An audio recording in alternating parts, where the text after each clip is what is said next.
بسم اللہ الرحمن الرحیم۔ براعظم افریقہ کے چند اہم واقعات و تازہ حالات کا خلاصہ۔ مکتوب افریقہ، شہود آصف، استاد جامعہ احمدیہ گھانا۔ براعظم افریقہ میں گزشتہ ماہ میں پیش آمدہ واقعات پیش خدمت ہیں۔ سوڈان میں خانہ جنگی۔ ملک سوڈان ایک طویل عرصے سے خانہ جنگی اور عدم استحکام کا شکار ہے۔ 1956 میں آزادی کے بعد سے اب تک ملک میں 15 مرتبہ مارشل لاء لگ چکا ہے۔ سوڈان پر زیادہ عرصہ فوج نے ہی حکومت کی ہے۔ خانہ جنگیوں، کمزور حکومتوں، وسائل کی غیر منصفانہ تقسیم اور بدعنوانی کی وجہ سے 2011 میں سوڈان 2 ملکوں میں تقسیم ہو گیا اور ایک نیا ملک ساؤتھ سوڈان وجود میں آیا۔ سوڈان کے مغربی خطے ڈارفور میں ایک طویل عرصے سے نسلی و قبائلی خانہ جنگی اور زمین اور پانی پر تنازعات جاری ہیں۔ 2003 میں جب اس علاقے سے حکومت کے خلاف بغاوت کی لہر اٹھی تو سابق فوجی اور سیاسی رہنما عمر البشیر نے اس سے سختی سے نمٹنے کا عزم کیا۔ فوجی آپریشن کے نتیجے میں پورے خطے میں فسادات پھوٹ پڑے۔ فسادات کو ختم کرنے کے لیے سابق فوجی سربراہ عمر البشیر نے ایک نیم فوجی ملیشیا جنجاوید کی مدد لی۔ اس غیر حکومتی تنظیم کی مدد سے بغاوت کو کسی قدر کچل دیا گیا، مگر اس دوران ملیشیا کے خلاف جنگی جرائم، وسیع پیمانے پر بے گناہ لوگوں کو قتل کرنے، دہشت گردی و ناجائز قبضے کے الزامات بھی لگتے رہے۔ اس نیم فوجی ملیشیا نے طاقت حاصل کرنے کے لیے متعدد سرکاری کانوں، وسائل اور معدنیات پر قبضہ کیا۔ 2013 میں حکومت نے اس نیم فوجی ملیشیا کو ریپڈ ریسپانس فورس کا نام دیا اور باقاعدہ فوج کی شکل دے دی گئی۔ نیز ایک قبائلی لیڈر محمد حمدان ڈاگالو کو اس کا سربراہ بنایا۔ ڈاگالو کو عرف عام میں ہیمیڈٹی بھی کہا جاتا ہے۔ RSF نے بیرون ملک متعدد غیر حکومتی مسلح گروہوں سے روابط بڑھا کر اپنے اثر و رسوخ کو بہت بڑھا لیا۔ اس وقت RSF کو عددی اور عسکری طاقت کی بدولت ملکی فوج سے زیادہ طاقت حاصل ہے اور اس کی سربراہی ہیمیڈٹی کر رہا ہے، جبکہ ملکی افواج جیسے سوڈان آرمڈ فورسز، جسے کہا جاتا ہے کہ سربراہی موجودہ حکومتی سربراہ جنرل عبدالفتاح البرہان کر رہا ہے۔ دسمبر 2018 میں عمر البشیر کو حکومت سے بے دخل کرنے کے لیے احتجاج کا آغاز ہوا۔ 8 ماہ کی سول نافرمانی اور پرتشدد احتجاج کے بعد سوڈانی فوج نے RSF کی مدد سے عمر البشیر کی حکومت گرا دی اور اسے خرطوم میں قید کر دیا۔ عوام نے فوجی بغاوت کے خلاف احتجاج کیا۔ دارالحکومت میں طویل دھرنا بھی دیا گیا، مگر RSF نے اس کو سختی سے کچل دیا اور خرطوم میں دھرنے پر کریک ڈاؤن کر کے سینکڑوں لوگوں کو قتل کیا۔ اگست 2019 میں افریقی یونین، ایتھوپیا اور بین الاقوامی دباؤ اور ثالثی کے نتیجے میں سوڈانی فوج نے ایک عبوری مشترکہ سویلین ملٹری یونٹی گورنمنٹ عبوری خود مختار کونسل میں اقتدار کا اشتراک کرنے پر اتفاق کیا، جس کی سربراہی عبداللہ حمدوک کو دی گئی، مگر اکتوبر 2021 میں سوڈانی فوج نے پھر اقتدار پر قبضہ کرتے ہوئے نامزد سربراہ عبداللہ حمدوک کو نظر بند کر دیا۔ نومبر میں عبداللہ حمدوک کو دوبارہ وزیر اعظم مقرر کیا گیا۔ فروری 2023 میں انہوں نے اپنے عہدے سے استعفیٰ دے دیا اور جمہوری حکومت کے قیام کے لیے احتجاج شروع کرنے کا اعلان کیا۔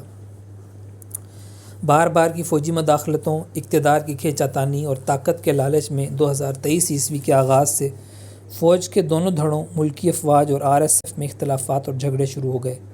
فوج نے RSF کو میرود شہر میں اپنے اڈے بنانے سے روکا، جس سے انکار پر دونوں فریقین میں جھڑپیں شروع ہوئیں۔ 15 اپریل کو RSF نے خرطوم کے ایئرپورٹ پر اور ملک بھر میں سوڈانی فوج کے مراکز پر حملہ کیا۔ دونوں گروپوں کے درمیان صدارتی محل اور جنرل البرہان کی رہائش گاہ پر جھڑپیں ہوئیں۔ جواب میں SAF نے تمام ہوائی اڈے بند کر دیے اور RSF کے ٹھکانوں پر فضائی حملے کیے۔ ریاستی نشریاتی ادارے سوڈان TV کے ہیڈ کوارٹر میں جھڑپیں ہوئیں، جنہیں بعد میں RSF فورسز نے اپنے کنٹرول میں لے لیا۔ فوج کے 2 حصوں میں تصادم نے پورے ملک کے لیے ایک نئی خانہ جنگی کی کیفیت پیدا کر دی ہے۔ ہزاروں کی تعداد میں سوڈانی افراد نے خرطوم سے ملک کے دوسرے حصوں کی طرف نقل مکانی شروع کر دی، نیز بہت سے افراد نے ہمسایہ ملکوں میں بھی پناہ لی۔ اکتوبر 2023 تک سوڈانی فوج کو ڈارفور میں پسپائی کا سامنا ہے اور جن علاقوں اور فوجی اڈوں کا RSF نے محاصرہ کیا ہے وہاں رسد اور مدد پہنچانے میں ناکامی کا منہ دیکھنا پڑا ہے۔ RSF فورسز کی پیش قدمی روکنے کے لیے فضائی برتری نے بھی سوڈانی فوج کو فائدہ نہیں دیا۔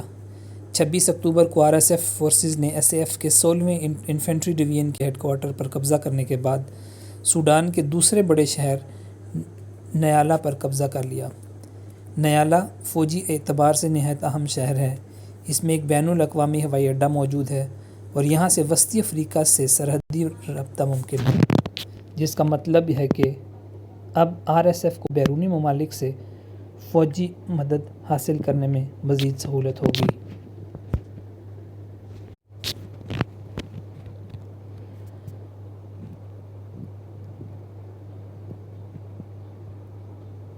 اس فتح کے بعد RSF جنگجو الفشیر شہر اور زلنگی اسٹیٹ میں اپنے تسلط کو مضبوط کرنے کی کوشش کر رہے ہیں۔ جنوب مشرق میں باغیوں نے العیلافون قبضے پر قبضہ کر لیا ہے اور تیل کی پائپ لائن کے ساتھ ایک پمپنگ اسٹیشن کا کنٹرول حاصل کر لیا ہے، جس کی مدد سے جنوبی سوڈان سے پورٹ سوڈان تک تیل کی ترسیل کی جا رہی ہے۔ نیز بلیلا میں ایک اہم آئل فیلڈ اور ایئرپورٹ پر بھی قبضے کی کوشش جاری ہے۔ نومبر 2023 عیسوی میں RSF نے جنینا شہر میں SAF کے 15ویں انفینٹری ڈویژن کے ہیڈ کوارٹر کا محاصرہ کیا اور 2 دن کے بعد قبضہ کر لیا۔ متعدد فوجی ہمسایہ ملک بھاگ گئے۔ قبضے کے بعد جنگجوؤں نے شہر میں قتل عام بھی کیا۔ ایڈائن میں تعینات 20ویں انفینٹری ڈویژن کے ہیڈ کوارٹر پر بھی قبضہ کر لیا ہے۔ میڈیا رپورٹس کے مطابق پورے دارفور میں حکومتی فوج کی رٹ ختم ہونے کے قریب ہے اور جلد ہی جنگجو تمام علاقے پر قابض ہو جائیں گے۔ RSF کے ساتھ ساتھ اور بھی مسلح تنظیمیں سوڈان کے جنوبی علاقوں میں حکومت کے خلاف کام کر رہی ہیں۔ اقوام متحدہ کے مطابق اب تک 9,000 افراد قتل کیے جا چکے ہیں اور 12,000 سے زائد افراد زخمی ہیں۔ سینکڑوں کی تعداد میں افراد لاپتہ بھی ہیں۔ اکتوبر 2023 تک 54 لاکھ کے قریب افراد بے گھر ہو چکے ہیں، جن میں ایک تعداد ہمسایہ ملکوں چاڈ، مصر، south Sudan, central African republic میں ہجرت کر گئی ہے، جبکہ بہت بڑی تعداد اپنے ہی ملک میں بے گھر ہو چکی ہے۔ متعدد ممالک کی جانب سے فریقین میں مذاکرات اور صلح کی کوشش کی جا رہی ہے، مگر ابھی تک وہ نتیجہ خیز ثابت نہیں ہوئی۔ سیئرا لیون میں فوجی انقلاب کی کوشش۔ نومبر کے آخری ہفتے مغربی افریقہ کے ایک اور ملک سیئرا لیون میں فوجی بغاوت کی کوشش کی گئی، جسے ناکام بنا دیا گیا۔ 26 نومبر 2023 کو صبح دارالحکومت فری ٹاؤن میں چند مسلح افراد نے صدر مملکت کے گھر کے قریب ایک فوجی اڈے کے اسلحے خانے میں گھسنے کی کوشش کی، پھر شہر کی 2 اہم جیلوں پر حملہ کر کے کچھ قیدیوں کو رہا کر دیا۔ حکومت کے مطابق اس پرتشدد کارروائی میں 13 فوجیوں سمیت کم از کم 18 افراد ہلاک ہوئے اور 2200 کے قریب افراد جیلوں سے فرار ہوئے۔ واقعے کے بعد ملک بھر میں کرفیو نافذ کر دیا گیا، جو رات کے اوقات میں دسمبر کے آخری عشرے تک نافذ رہا۔ پولیس نے اس سلسلے میں کئی فوجی افسران اور عام شہریوں کو گرفتار کیا۔ ان میں حاضر سروس اور ریٹائرڈ فوجی اور پولیس کے ساتھ ساتھ کچھ عام شہری بھی شامل تھے۔ وزیر اطلاعات نے اپنے ایک بیان میں کہا ہے کہ یہ واقعہ بغاوت کی ناکام کوشش تھی۔ اس کا مقصد جمہوری طور پر منتخب حکومت کو غیر قانونی طور پر گرانا تھا۔ کوشش ناکام ہو گئی اور بہت سارے رہنما یا تو پولیس کی حراست میں ہیں یا فرار ہیں۔ ہم ان کو پکڑنے کی کوشش کر رہے ہیں اور انہیں سیئرا لیون کے قوانین کی پوری طاقت کے مطابق گرفت میں لیں گے۔ تجزیہ کاروں کے مطابق بظاہر اس واقعے کی بنیاد کوئی نہیں، مگر اس کے آگے پیچھے کے حالات کو سامنے رکھیں تو معلوم ہوتا ہے کہ معاشرے میں عدم تحفظ اور بے چینی ہے۔ ملک میں بے روزگاری کی شرح بہت زیادہ ہے۔ جون 2023 میں عام انتخابات کے نتیجے میں جولیس مادا بیو کی جماعت کی فتح ہوئی۔ اپوزیشن لیڈر نے ان انتخابات کو قبول کرنے سے انکار کیا۔ الیکشنز کے بعد سے ملک میں عدم استحکام ہے۔ 2020 عیسوی کے بعد سے وسطی اور مغربی افریقہ کے 6 ممالک میں فوجی بغاوت ہو چکی ہے، جن میں گینی، مالی، برکینا فاسو، چاڈ، نائجر اور گبون شامل ہیں۔ عالمی معیشت میں برکس گروپ کی پیش قدمی۔ نائجیریا کی برکس میں شمولیت کی خواہش۔ برکس گروپ اصل میں برازیل، روس، بھارت، چین اور جنوبی افریقہ پر مشتمل ہے، جو دنیا کے معاشی ڈھانچے کو ازسر نو تبدیل کرنے پر زور دے رہا ہے۔ اس وقت عالمی معیشت امریکہ اور اس کے زیر اثر یورپی ممالک کے ہاتھ میں ہے۔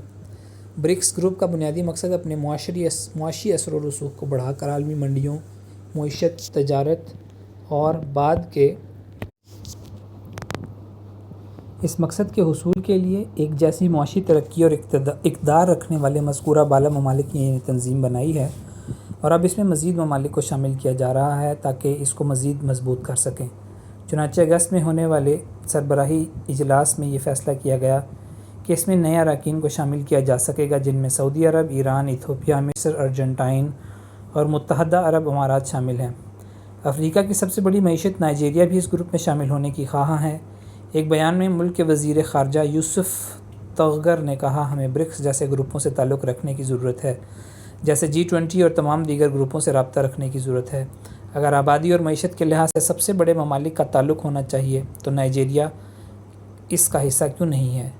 وزیر خارجہ نے اس بات کی امید ظاہر کی ہے کہ نائجیریا 2 سال کے اندر اس گروپ میں شامل ہو جائے گا۔ اس وقت نائجیریا کے مغرب سے اچھے اقتصادی تعلقات ہیں۔ برکس میں شمولیت کے بعد یقیناً ان پر اثر پڑے گا۔ کینیا، ایتھوپیا، صومالیہ میں بدترین سیلاب۔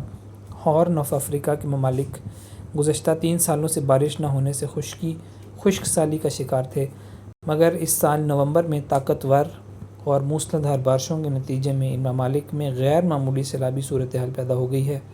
ایتھوپیا، کینیا اور صومالیہ غیر معمولی پیمانے پر سیلاب سے متاثر ہوئے ہیں۔ تینوں ممالک کے عارضی اعداد و شمار کے مطابق کم از کم 280 افراد ہلاک اور 28 لاکھ سے زیادہ بے گھر ہو چکے ہیں۔ اقوام متحدہ نے سیلاب سے متاثرہ لوگوں کے لیے $25 ملین مدد کا اعلان کیا ہے۔ ایک اندازے کے مطابق 15 لاکھ ایکڑ زرعی زمینیں اور فصلیں بارشوں اور سیلاب کے نتیجے میں تباہ ہو گئی ہیں۔ ماہرین موسمیات کے مطابق اس سال نومبر سے دسمبر تک معمول سے 300% زیادہ بارش ہونے کا امکان ہے۔ غیر معمولی بارشوں کو ماہرین موسمیات انڈین اوشن ڈائی پول کا نتیجہ قرار دے رہے ہیں۔ انڈین اوشن ڈائی پول سے مراد ہے بحر ہند کے مشرقی اور مغربی حصے کے درجہ حرارت میں غیر معمولی فرق کے نتیجے میں مشرقی افریقہ میں بہت زیادہ بارشوں کا امکان ہے، جبکہ جنوب مشرقی ایشیائی ممالک اور آسٹریلیا میں خشک سالی اور بش فائرز کا امکان ہے۔ الفضل انٹرنیشنل، بدھ 27 دسمبر 2023 ء۔